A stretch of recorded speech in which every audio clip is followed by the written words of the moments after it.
Raymond, a retired police officer, Chief Inspector, APM OAM, and on that fateful early hours of the morning, I was on duty with Police Rescue. The call came in, there'd been an explosion outside the Hilton Hotel, and in those days we didn't know it could have been any source of explosion, and as we were heading here very hurriedly, because we got a message over the radio that police officers were down.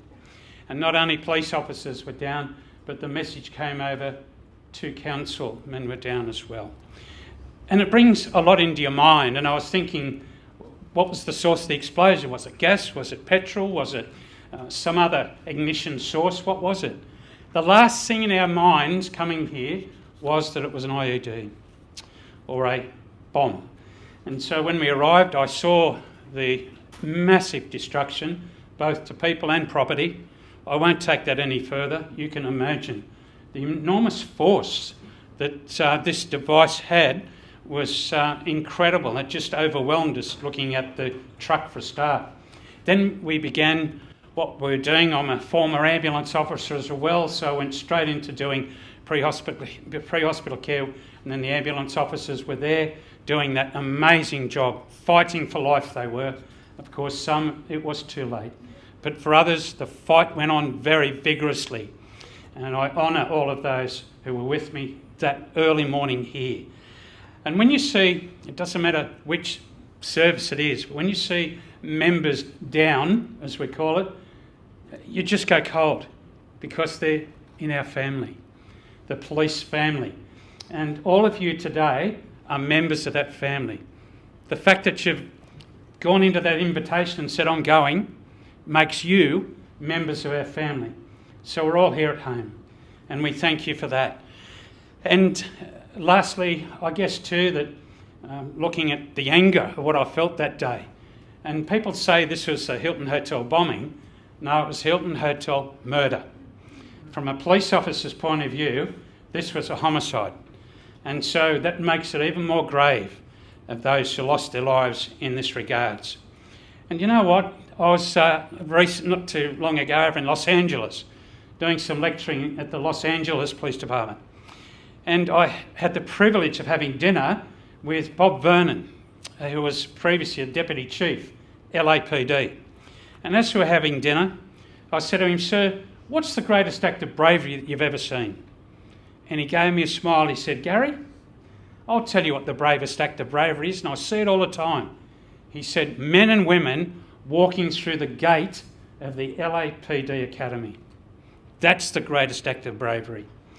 And so I want to say to the first responders along with me today, when you put your hand up to put that uniform on, whatever that uniform is, that was the greatest act of bravery that we could see, let alone what you did here in the early hours of the morning. And then there was the first responders, and a number of them are here today.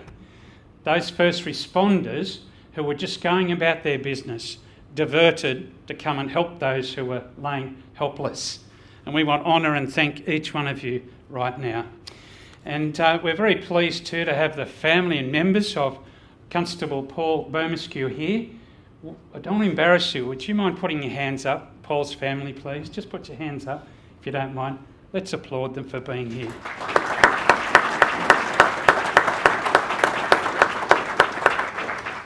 It does take courage to come to an occasion like this, because we get what we call flashbacks. And it does inspire grief and sadness, but permission to be sad today. Permission granted. And it's lovely to see you here. And we'll honour. And of course, we've got the family here too of the Alec Carter. Where are you? Please put your hands up if you don't mind. There you are, just up the back. Let's welcome you too. Thank you. And of course, the family, as we know, of that beautiful man, William Favell. Where are you? There they are there.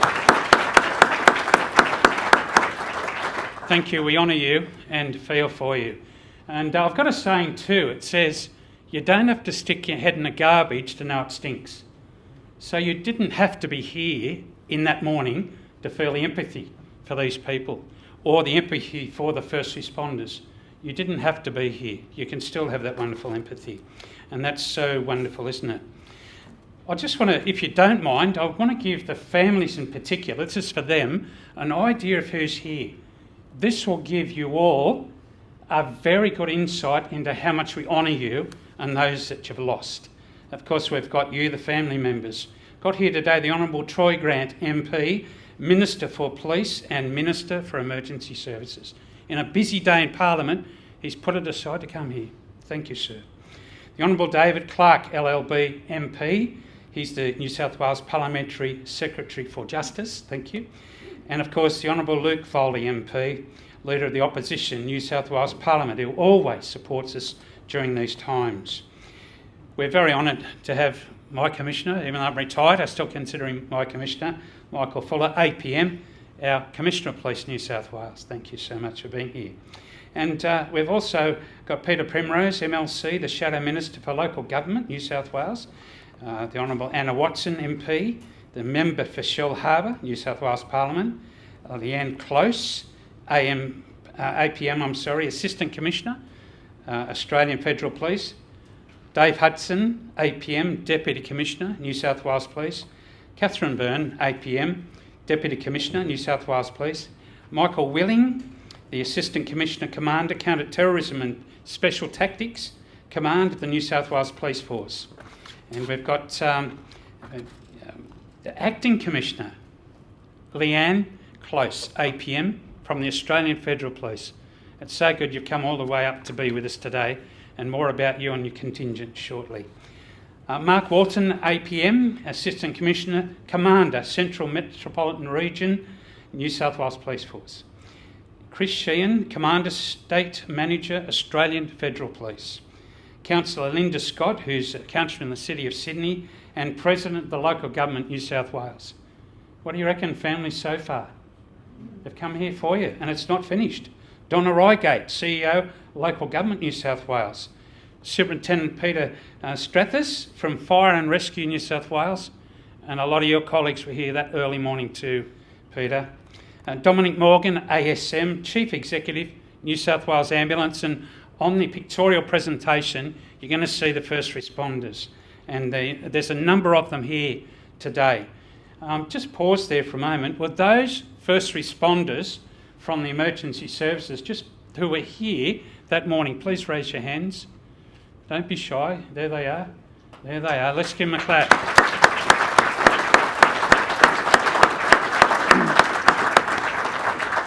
And you'll see these ambos. They're up the back there. You'll see them in the pictorial presentation.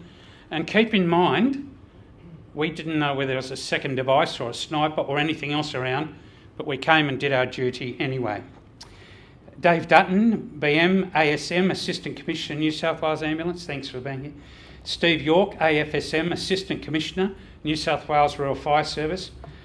Scott Hankel, Assistant Commissioner, New South Wales State Emergency Service.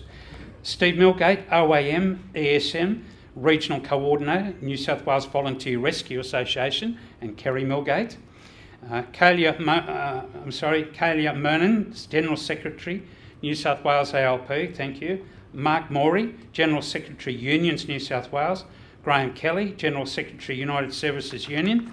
And you might wonder why there's a huge union content here today, because these two council workers were very strong, good old Aussie workers.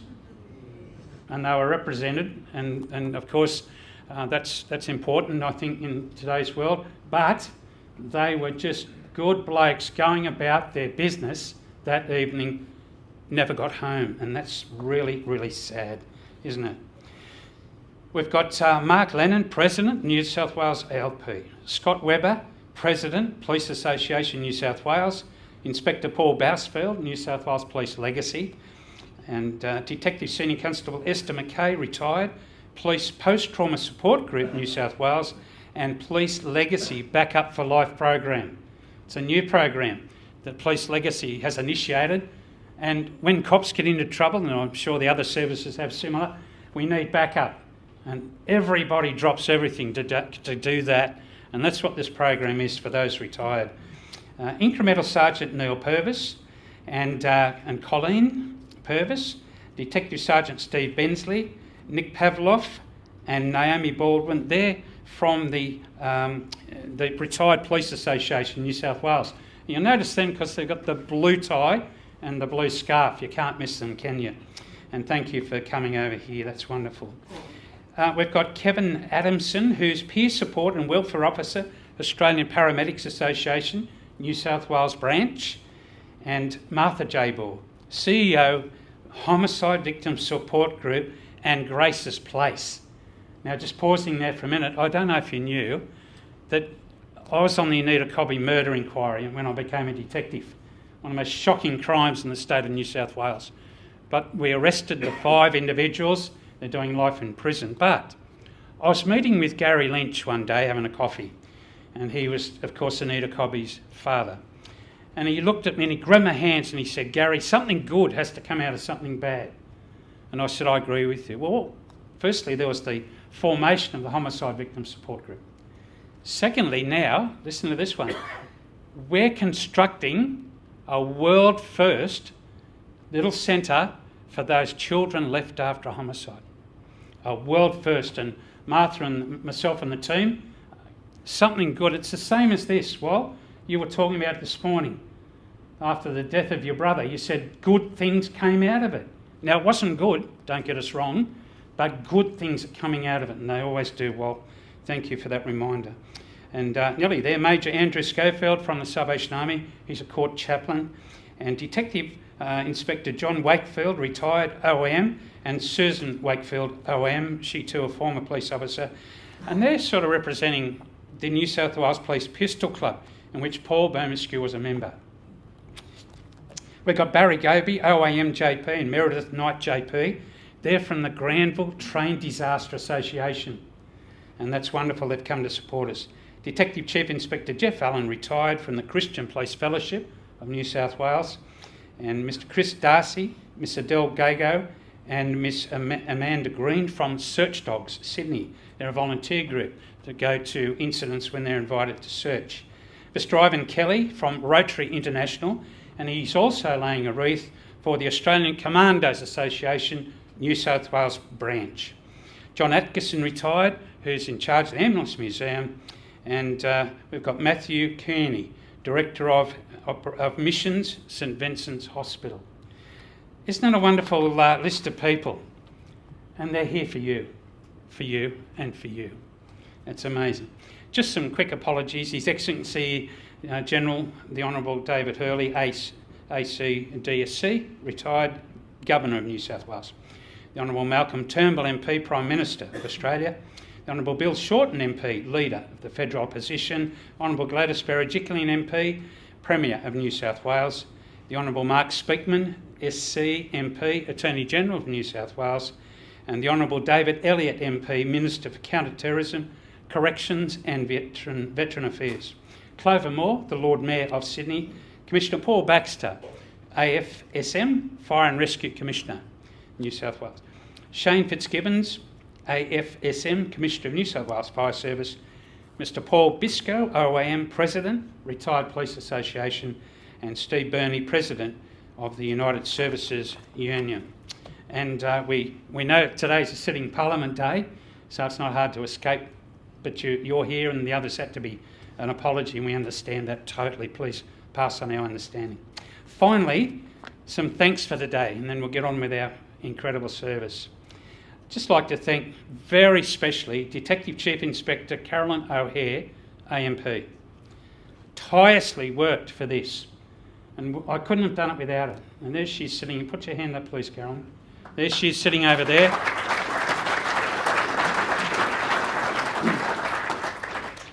She's a great organiser and feels it, and that's better than a great organiser.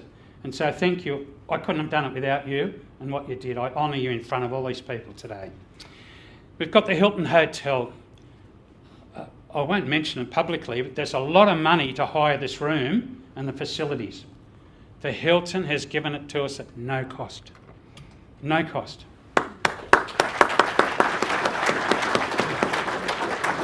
Thank you, Mary and Kyle and all the staff at the Hilton for their untiring.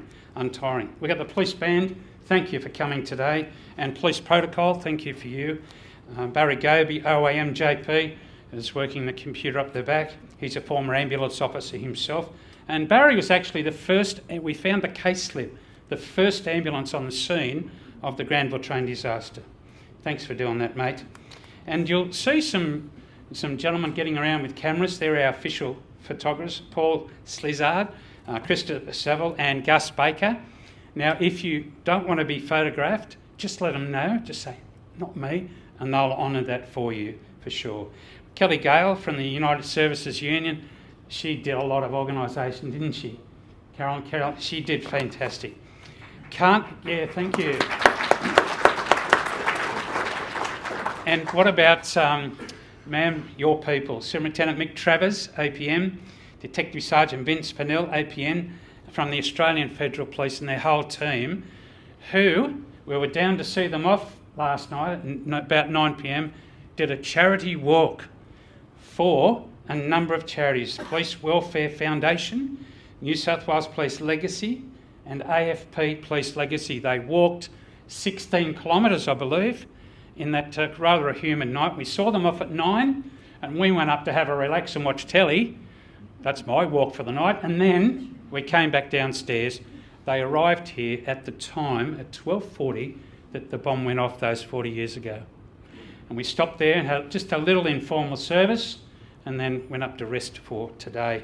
So look, thank you everyone that's involved. And so a bit of a long introduction, but I really thought it was important for your family members to know who's here. And as I said, I won't repeat myself to honour you. Well, comes, I guess, the emotional part of today and honouring those who lost their lives, those who were wounded. We're just going to look at a pictorial presentation accompanied by an incredible police band. And this will, no doubt, there'll be flashbacks, but to give you an idea of that particular morning at 12:40. Thank you.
Please remain seated and we'll just bow our heads in prayer. Dear Lord, we've seen some very sad things. Our hearts are heavy today, but Lord, that's normal for what we've been through. And for those left behind, we thank you for your peace, and we thank you for just being with them. And Lord, as we said earlier this morning, in your word in Matthew, it says, the words of you, Jesus, you said this, "Come to me, all of you who are weary and heavy loaded, and I will give you rest." And so in this heavy load that we carry today, just give us rest in you. Dear Jesus, embrace us and show us your comfort. Lord, you are a specialist in comfort. Show us now, we ask in Jesus' name. Amen. And thank you very much. Our first speaker, of course, is the Honourable Troy Grant, Minister for Police and Minister for Emergency Services. We all feel enormously privileged to be here, as Gary articulated, for you, those family members who lost loved ones, those family members and those people who were impacted, affected and continue to live with those events some 40 years ago. It's our great privilege today to spend time to commemorate the lives of those lost, but those who have given so much and those who are here today that continue to prevail. The bombing of the Hilton Hotel was described at the time as a black day for Australian freedom. The reaction to the bombing in New South Wales was one of complete shock and utter grief, a sense that our country was no longer protected from terrorism by its geographic isolation from the rest of the world. Members of the community all came together to mourn the loss of innocence and to pull together to help victims and their family.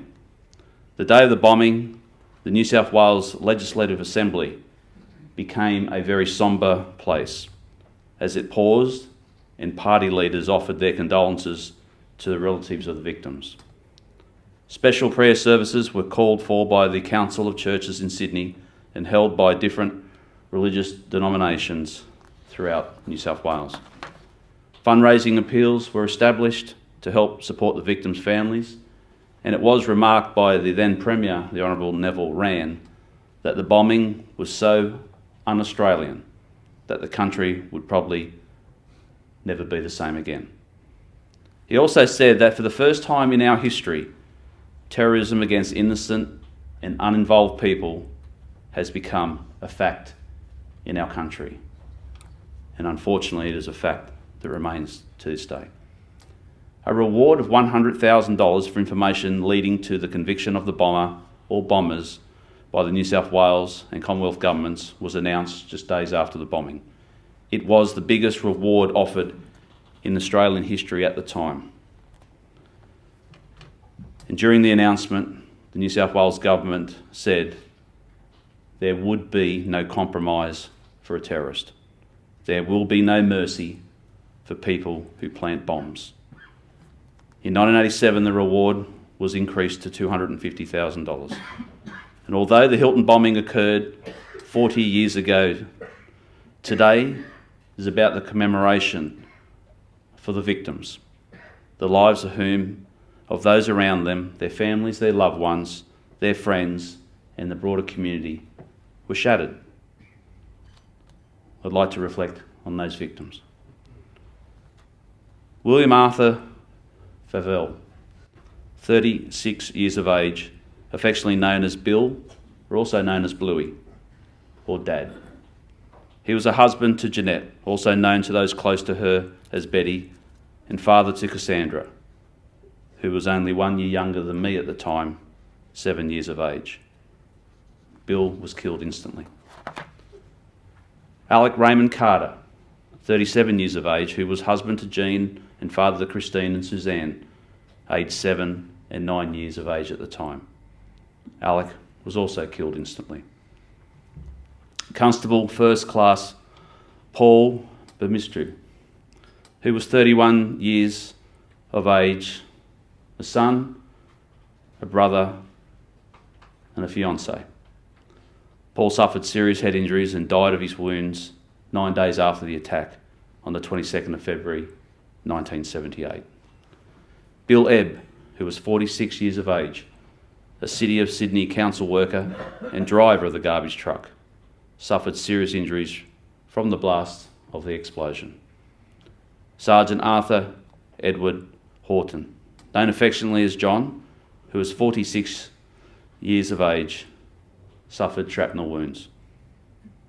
Senior Constable Terry Griffiths, who was 34 years old at the time, was severely injured with abdomen and foot injuries and hearing loss. And so nice to see you again today, Terry. Constable Rodney Wither, 25 years old at the time, suffered shrapnel wounds and hearing loss. Colin Nichols, 23, a waiter at the Sydney Hilton Hotel, shrapnel wounds and spent significant time in intensive care. Carlos Qualia, a taxi driver who was thrown over the bonnet of his taxi and suffered shock and bruises. John Watson, who was 27 years of age, a council employee who suffered cuts, lacerations and bruises. Rosamond Dowlow, who was a Hilton employee who barely missed the explosion, as we saw as she entered the secure staff entrance of the hotel. Kenneth McKenzie, 25 years of age, suffering lacerations. And Mrs. Christine Biddup, a Hilton employee, severely shocked by the incident. Of the 12 people who were there that day and suffered the effects of the attack that night, 4 of them are present in today's memorial service, and I would like to pay special tribute to you. That's Rosamond, Carlos, Terry and Rod. Also attending are the families of the 3 who were killed. The Carter family, the Favell family and the Bemistu family. It was so nice to meet you this morning. Bill was a hard-working man who, when he was killed, was working 2 jobs to save a deposit for a house for his family. He specifically went to work on that night shift so he could work another job during the day. Bill's mother, I'm told, Harriet, sister Noeline and brother Wally, and their families were obviously devastated. His wife Yvonne said that every member of their family was tainted by the bombing, and to quote her, "You couldn't speak to Betty about Billy, she'd just cry all the time." Sadly, just 4 years later, Betty died, leaving young Cassie to be raised by her grandmother, Daphne Hawkridge. Alec Carter's wife, Jean, raised their girls who are now grown up and have families of their own, but nothing will ever replace their father. Alec's twin sister, Shirley, was also devastated, as were the entire Carter family. Bill and Alec both spent their entire working lives at the City Council and went on to work that evening. Never, as many of our first responders understand, ever thinking there was an expectation they would never come home. Paul was a constable in the New South Wales Police Force. As I said, dying 9 days after the bombing from the severe injuries he sustained, left behind a fiancée and a loving family. Such a young life lost, and a reminder of the dangers that are faced by our police to this very day in the line of duty. Similarly, the other victims were simply doing their job. Rosamond, just arriving for work. Carlos, doing his thing with his taxi out the front. Bill, the driver of the garbage truck, described how he was stunned in a state of semi-shock when the bomb exploded. I'm not sure many of us here could quite understand that. The first responders to the incident were also hailed as heroes, and that's what they are, for the care and attention that they gave to the injured, running towards danger when the natural instinct is to run away. Some of those first responders are also here today, and I honour you. From the Ambulance Service of New South Wales, our Fire and Rescue, New South Wales heroes, and those heroes of the New South Wales Police Force. Their brave efforts on that day combined will never be forgotten by this state or those affected. For the injured, the families, the friends, and all the loved ones, today, 40 years after the bombing, will be a very difficult day, as I imagine each anniversary is.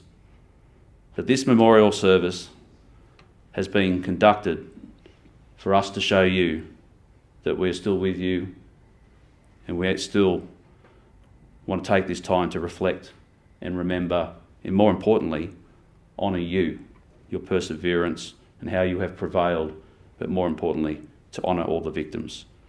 It is a sad fact that it often takes some of the most horrific incidents to bring the community together in this way. And can I also please acknowledge Simon Boda for his recent coverage of this 40th anniversary, for making sure that those younger in years who may not have been aware that this significant event remains in the consciousness of our community and will not be forgotten. But today, as the families have done throughout these 40 years, is about standing together in resolute solidarity against those who seek to do us harm. We will not move from that position. The plaque that was unveiled here some 10 years ago to mark the 30th anniversary has an inscription with the words, "Forever in our thoughts," and that's how it will stay. Thank you.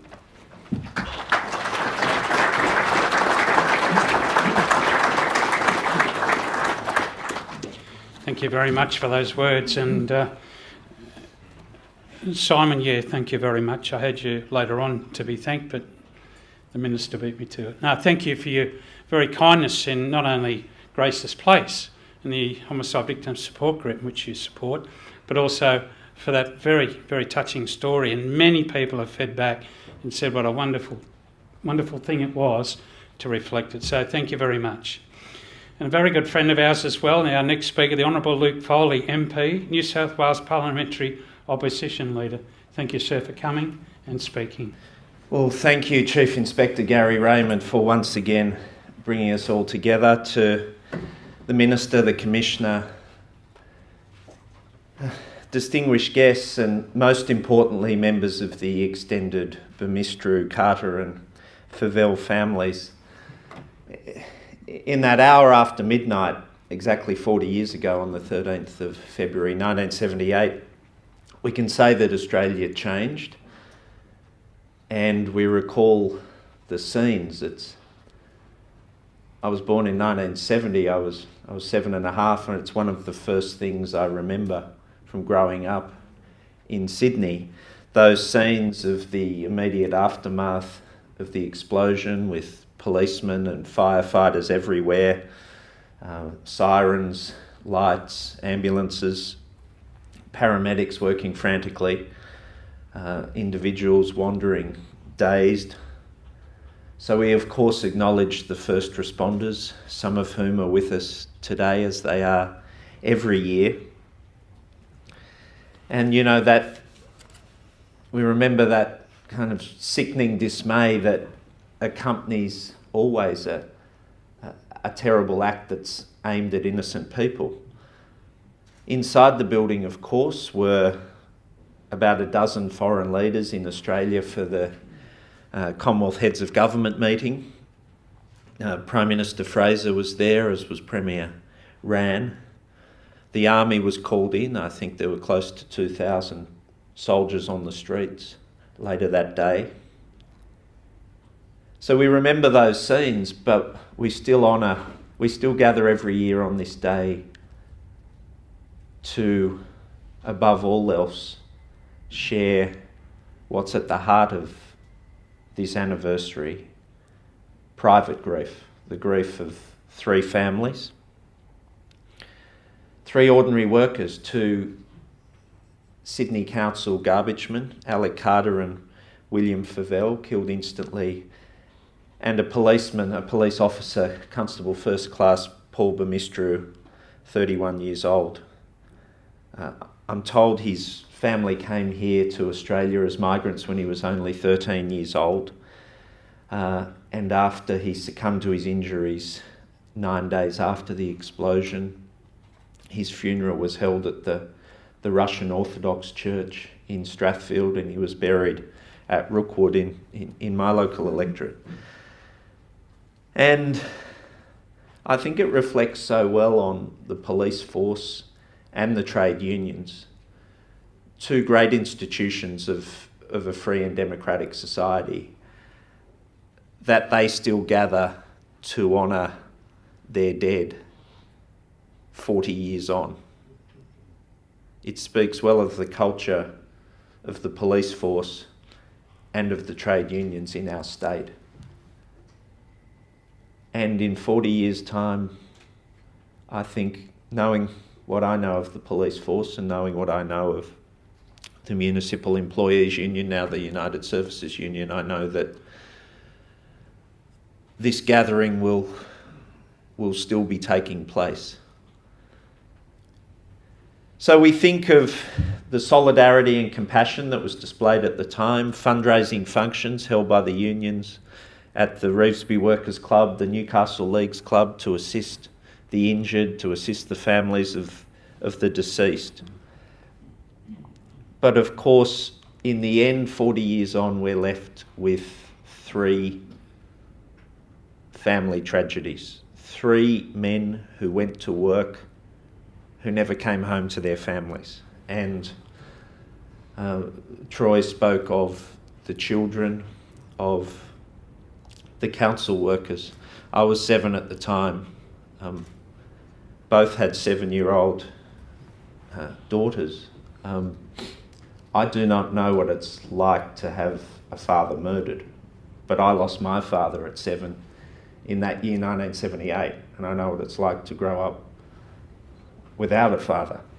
So at the heart of what we do every year on this day is remember and try to share in true solidarity the grief of 3 families who lost fathers, who lost husbands, who lost sons. Our act of commemoration each year will never be enough. It can never bring back what you lost, but it is an act of solidarity that I think both the police force and the trade unions in this state are so excellent at engaging in. They never forget their own. It speaks well of those 2 institutions. Our thoughts and prayers are with the 3 families and of course with the other dozen workers who were injured on that day, some of whom are with us today, some of whom have passed on. And of course, for none of them, their lives would ever be the same after the 13th of February 1978. Long may this public act of commemoration and solidarity continue. Thanks very much, Chief Inspector Gary Raymond.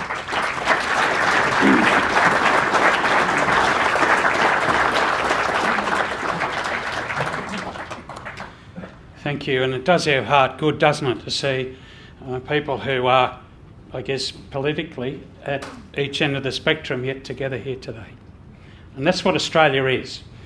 And we love that democracy, and you mentioned it. A few months ago, when I'm near police stations, I duck in to say g'day, and I was talking to a young constable over a coffee, and he asked me what we were doing today, and I was explaining to him, and he said, wow, he said, how come you want to do this after 40 years? And I said, with a grin, I said, you know what, I hope you don't have to go to memorials, and I hope throughout your career that you don't have to attend things like that. I said, but sadly, you may have to. And he welled up in a bit of a tear. He said, you're right. He said, I hope I don't. But he said, if I do, I want to do it the way you retired police officers do it. And I thought that was beautiful. This young cop who we don't know, do we, sir, what's in, ma'am, what's in for them? But I tell you what, they're ready to respond. And it's amazing what today does. Well, again, an incredible man. I've got to thank him very much for his support for this event. And when he was approached about the event, there was no hesitation at all to support the event. And I'm speaking about our Commissioner Michael Fuller, APM. Thank you, sir. Well, it was some 40 years ago that a blast killed police officer Paul Mistrew and 2 council workers, Alex Carter and William Favell, and injured 12 others, and we're here today to honour them. And I was thinking, as I was coming in this morning, and there was the saying I've heard so many times that time heals all wounds. And last year, unfortunately, I had to attend my first memorial as the Commissioner, which was for Lint Cafe, which was the second terrorist attack for New South Wales. And I saw in the eyes of those who were left behind from that attack so much pain. And coming here this morning and meeting the Carter, Favell and Mistrew family, I saw the same pain in their eyes. And I think it is a great myth that time heals all wounds, particularly crimes such as terrorism, which is a crime that we all unfortunately fear. And I can only hope, again, as previous speakers have said, that coming here today and honouring those not only who lost their lives, but those who have been left behind, in some ways at least gives you a sense of passion to go on and support each other, as we will continue to go on and support you. But I think it's important that we all are telling some part of the story in terms of what happened some 40 years ago, but I will also acknowledge Rosamund Dullo, Carlos Quiglia, Terry Griffiths and Rod Withers, who were all impacted on that morning, and they're all here today, which I think is also amazing, because whilst today's for us are a memorial for those that were there on the night and those who were impacted, I must admit there would be some anxiety, I'm sure, turning up on days like today and reliving it in so much detail. The Constable First Class Mistrew was the most severely injured after being knocked to the ground when the bomb exploded. Sergeant John Horton, who was also on duty, immediately rendered assistance despite his own injuries. Senior Constable Terry Griffiths, also badly injured, was helped to the roadway by Constable Rod Wither, who had himself shrapnel wounds. He was not just a police officer, of course, as the Minister mentioned, but he was a son, a brother and a fiancé, and the devastation of his death carried by his family to this day. And again, I had the pleasure of meeting many of the family members this morning. I'd also like to acknowledge the 2 officers who were amongst the first responders, our MC, retired Detective Chief Inspector Gary Raymond, and Sergeant John Walton, APM, who's unfortunately unable to be here today, but well represented by his son, recently promoted Assistant Commissioner Mark Walton. Mark, please pass on our regards to your father. Together, again, officers from the Ambulance and Fire Brigade who join us, that were, again, emergency services who responded to such a dangerous incident on the night. Their conduct was outstanding. Terry Griffith is here today with us, and since his retirement, some 2 years after the bombing, has been awarded the New South Wales Police Medal and National Police Service Medal. Rod Withers, also here, although wounded by shrapnel, for which he still bears scars and suffering hearing loss, returned to work within a month of the bombing and had a lengthy career, and only retired in 2006, which is amazing in itself. Rod's been awarded the New South Wales Police Medal and Commissioner's Community Service Commendation for voluntary service to the community. Terry and Rod also doggedly pursued the rights of police officers to be included in the Workers' Compensation Act, and really without that doggedness and that tenacity, then perhaps the rights of police would never have been recognised, even though, unfortunately, it wasn't retrospective. So their fight, once again, was really gallantly for others. Sergeant John Horton retired from the New South Wales Police Force in the 90s. During his service, he was a much respected and admired officer. From my perspective, I can only offer the victims who are here and the family members my gratitude for you being here today, and just say that my police will continue to be here to honour those who we have lost, not just those officers, but the family members. And we draw great strength from your strength in being here, and don't underestimate the importance of that in terms of the police and emergency services that are still out there 24/7, responding to different crimes and trying to stop future attacks like this happening. So we are indebted to all the families and those who are here today, and thank you for your generosity this morning when we met. Thanks, ladies and gents.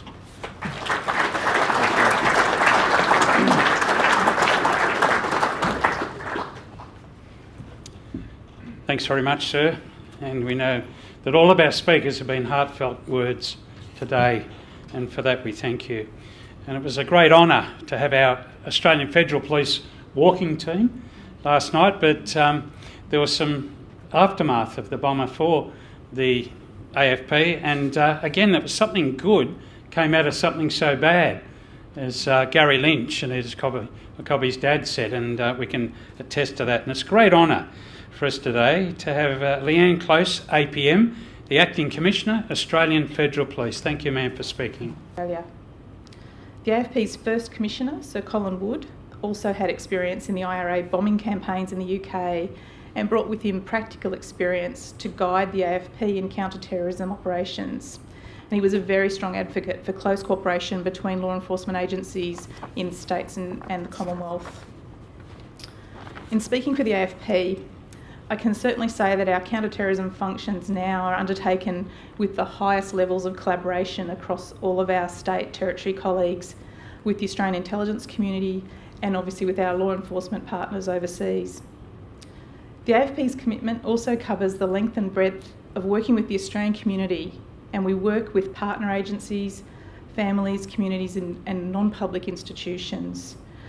This includes interacting with schools in order to prevent radicalisation and engaging with communities to understand the complex challenges that arise from individual behaviours who may be influenced by radicalisation or extremism. As we know, the fundamental duty of every individual police officer is to protect those in our community. This applies throughout the world, no matter what badge is displayed on an officer's uniform.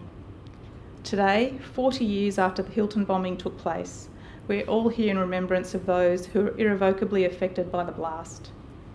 It is perhaps some consolation that over the 4 decades of policing, technology, intelligence practices and collaboration are now quite significantly different from the practices in 1978. And I can assure you that one thing remains constant among all of the agencies represented here today and all of the officers who are involved in policing and terrorism fighting. And that's our determined commitment to protect the people of Australia to the best of our ability against these types of heinous crimes. Thank you. Call upon Chief Inspector Carolina Hare, APM, to introduce a very special segment. Thank you, ma'am. Today, 2 awards will be issued posthumously that recognise the policing career of Constable First Class Paul Burmistrew, registered number 14872, and his service to policing in New South Wales. Following the reading of the citations, the Minister for Police and Emergency Services, the Honourable Troy Grant MP, as the most senior representative of the New South Wales Government, will be called upon to present the 2 awards to Mr Wal Burmistrew, the brother of the late Constable First Class Paul Burmistrew. The first award is the National Police Service Medal. The National Police Service Medal was established on the 9th of November 2010. It recognises the special status that sworn police officers have because of their role in protecting the community. It represents a police officer's past and future commitment to give ethical and diligent service. The Governor-General has awarded the National Police Service Medal to Constable First Class Paul Burmistrew on the recommendation of Michael Fuller APM, Commissioner of the New South Wales Police Force. While a minimum of 15 years service is usually required to qualify for the National Police Service Medal, it doesn't represent a distinct period of service and may be awarded posthumously on the recommendation of the Commissioner of Police for those who have been killed in the line of duty. The medal was designed by Chief Inspector Rick Steinborn of the New South Wales Police Force and the ribbon by Federal Agent James Cheshire of the Australian Federal Police. It features the St Edward's Crown, the Federation Star, as well as an unbroken circular checkered band, which is the internationally recognised symbol of policing. The back of the medal has 2 sprays of golden wattle, which is the national floral symbol, as well as the words, "For service as an Australian police officer." This medal is awarded to Constable First Class Paul Burmistrew in recognition of his outstanding and professional police career. The second award to be presented today is the New South Wales Police Medal. The New South Wales Police Medal is awarded to sworn members of the New South Wales Police Force who have completed 10 years of diligent and ethical service. The medal is not awarded automatically for length of service, but is only awarded after a detailed review of the nominee's service history to ensure the service was diligent and ethical. After being approved by the Minister for Police and the New South Wales Police Commissioner, the medal was instituted on the 5th of February 2002. The medal was designed by Mrs. Amanda Clulo, graphic artist for the New South Wales Police Force. The medal is made of copper with a nickel coating. It has the crown of the Sovereign, Nemesis Eagle, and the crest of the New South Wales stuck on the front of the medal. The words New South Wales Police, diligent and ethical service appear on the outer edge. The medal is suspended by a ribbon which consists of 5 vertical blue stripes. The stripes represent the colours of the New South Wales Police uniform. The medal is accompanied by a miniature and a ribbon bar. The issue of this award today represents the first time that a Commissioner of Police has approved the posthumous award of the medal to an officer with less than 10 years service who was killed in the line of duty. I now call upon the Minister for Police and Emergency Services, the Honourable Troy Grant, to issue the 2 awards, and Mr. Paul Burmistrew to accept on behalf of his brother, Constable First Class Paul Burmistrew. So I present Mr. Paul Burmistrew, who accepts this medal on behalf of his brother, Paul Burmistrew.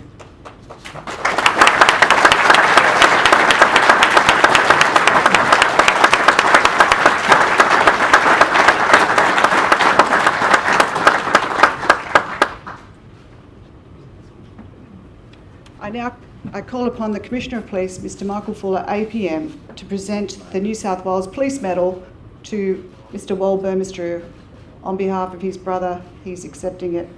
Thank you.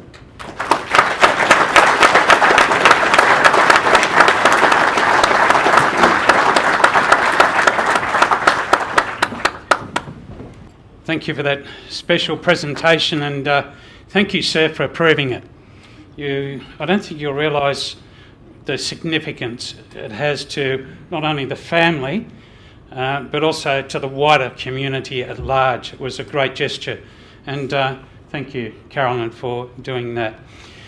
Got a wonderful speaker now, the President of the Local Government New South Wales and City of Sydney Councillor, Linda Scott. I particularly want to acknowledge the many dignitaries today. It's great to have you here, Troy Grant, and also Luke Foley. And it's also great to have Michael Fuller here representing the police and Leanne Close representing the Australian Federal Police.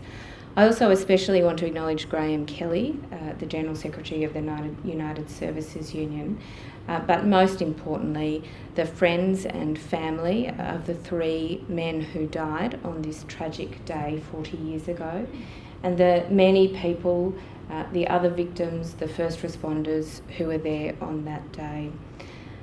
I, unlike Luke, was born only a few months before this event 40 years ago, so I don't have a living memory of it. But I did grow up in Australia, where this event received, rightfully, the significant media and news about it, and so have come to know it during the course of my life. My 2 sons, 7 and 5, don't have a living memory of this event in Australia, but they do know this. They do know, as little boys growing up in the city of Sydney, that they like to rise early in the morning, and one of their favourite activities, particularly when they were younger, was to hear the garbage trucks rumbling past our house. They would run down the stairs very early in the morning and we would go out with them and stand on the street and watch as our rubbish was collected. One of their first dreams in life was to work for a council and to collect rubbish. And I'm very proud of that. And I was very, very proud to be elected as a City of Sydney councillor, where we employ 5,000 staff, including those garbage collectors. And I was very, very proud to be elected as president of the peak body of 128 councils in New South Wales, who collectively employ 55,000 men and women in New South Wales who each day go to work and proudly serve their communities by doing many things like collecting rubbish. It's an honourable job and a job that all our communities are very, very grateful for. On this tragic day, 40 years ago, 2 of those men were not able to go home at the end of their shift to their families.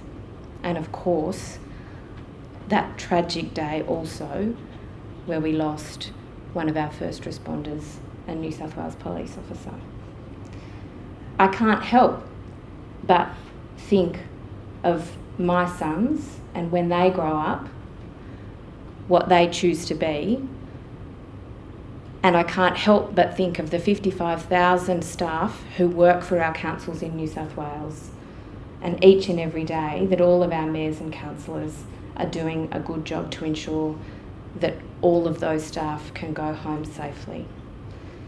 It's a testament to you all in this room that we continue to come together 40 years later to remember the tragic events of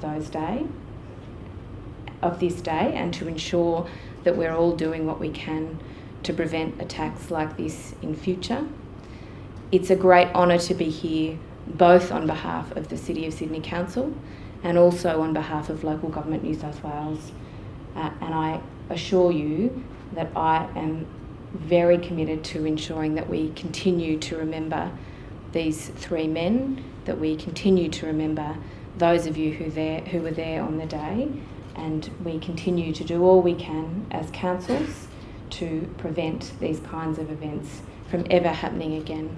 Thank you. Thank you. The next speaker, and again, is from the United Services Union, General Secretary Graham Kelly. In particular, Thanks, I want Graham. to pay respects to the families of our members, the Carter family and the Favell family, Watson and Webb family. Any council worker that's here, we pay our respects to you as well, distinguished guests and any dignitaries that spoken before me. But as we stand here today remembering the innocent victims of the first terrorist attack in Australia's modern history, there are still many unanswered questions.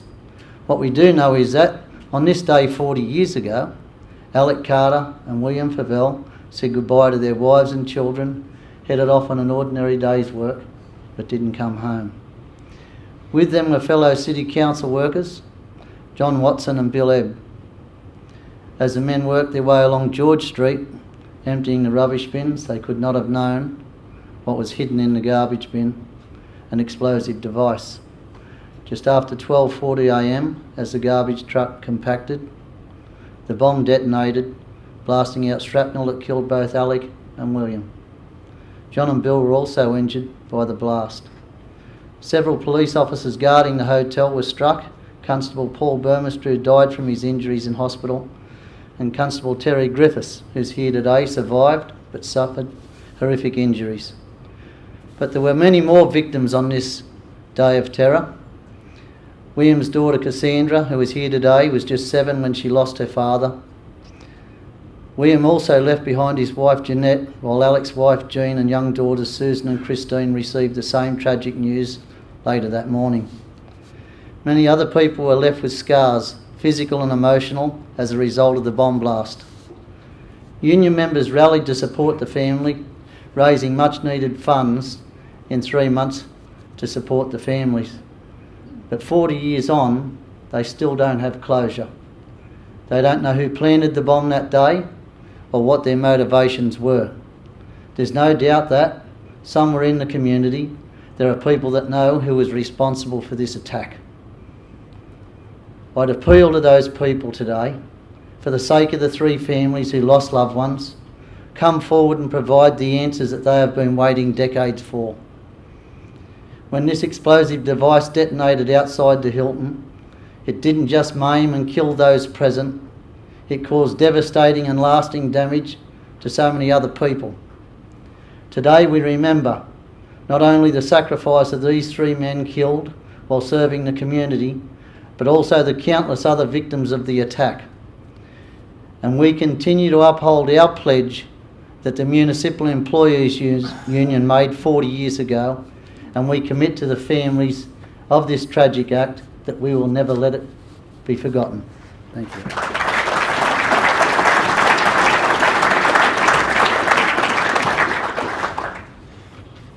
Our final speaker today is a very special man. Senior Constable Terry Griffith, retired, a good mate of mine, member of the Retired Police Association, Parramatta the Hills branch, who was here and was severely wounded that morning. And Terry, it's an honour for you to come and speak today. Thank you. Thank you very much to you all.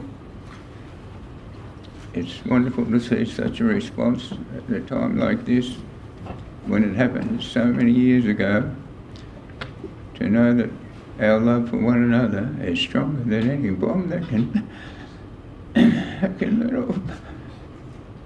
I'm finding it a bit difficult today. Mr. Kelly said that his members pledged to find out who did the bombing. Well, if he'd like to have a little chat with me later, I might tell him something of interest. Hopefully he'll come to the occasion, and I'd like to speak to him and his members one day, and hopefully there will be a good result. It's difficult to know what to say. So many people have been so loving and kind. My head keeps spinning, people tapping me on the shoulder, wishing me all the best. I thank them for being here. I'm very sad for Paul's family and the family of William and Alex. They love them so much, and I'm sorry for all of us who were nearly killed but survived, thank God. I'm 74 now, and sometimes I think there's not much further to go, but I'll give it my best shot. I'm still going to try and find the bastards who did it and get them locked up, no fooling around. And there are people in the community, like Mr. Kelly said, who know the truth, and they're the people we want to appeal to. And even though some people were responsible for putting the bomb in the bin, not everyone, numbered amongst them, wanted people to be killed and injured. And as a result of their conscience bothering them, they have come forward.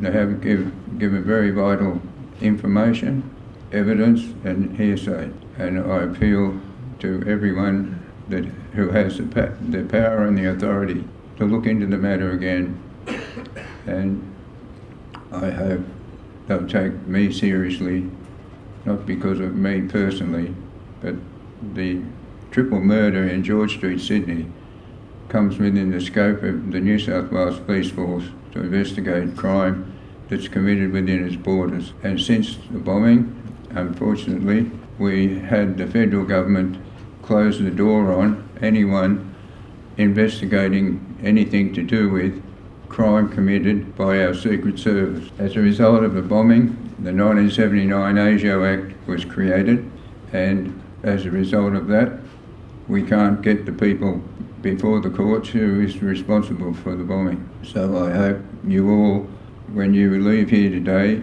you won't forget today, and you won't forget the words that I spoke about. The people who know who did the bombing should come forward, and hopefully the Commissioner of Police in New South Wales and in the ACT will join together, and we can make it so hot for the federal parliamentarians that they can't put the ASIO Act up in front of us and say, if any of our agents were involved in the bombing, you can't do anything to them because of the ASIO Act that protects them.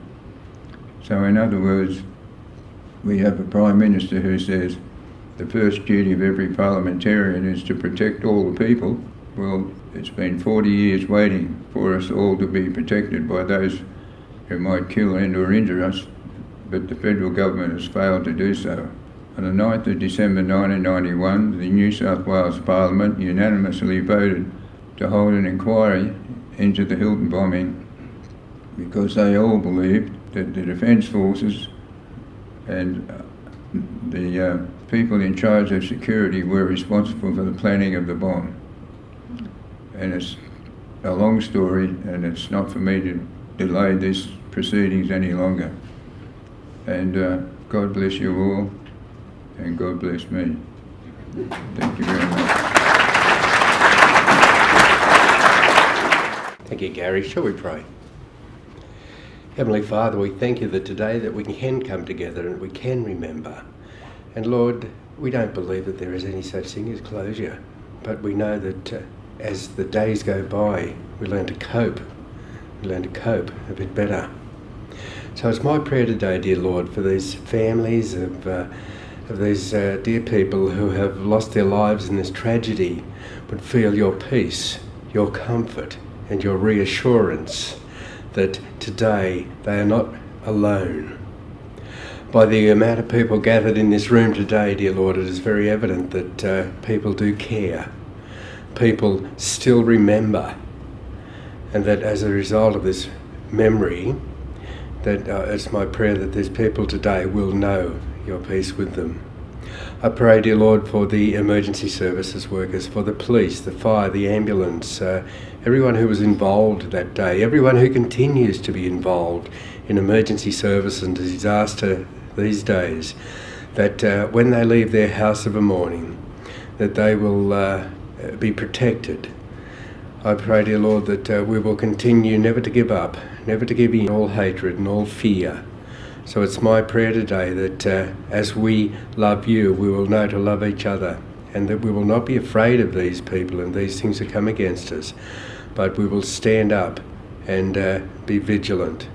So Lord, as we leave this place today, as we go downstairs to lay these wreaths, to remember the acts of yesterday and to look forward to the future, I do pray, dear Lord, that the grace of our Lord Jesus Christ, the love of God and the fellowship of the Holy Spirit. Wreath laying ceremony.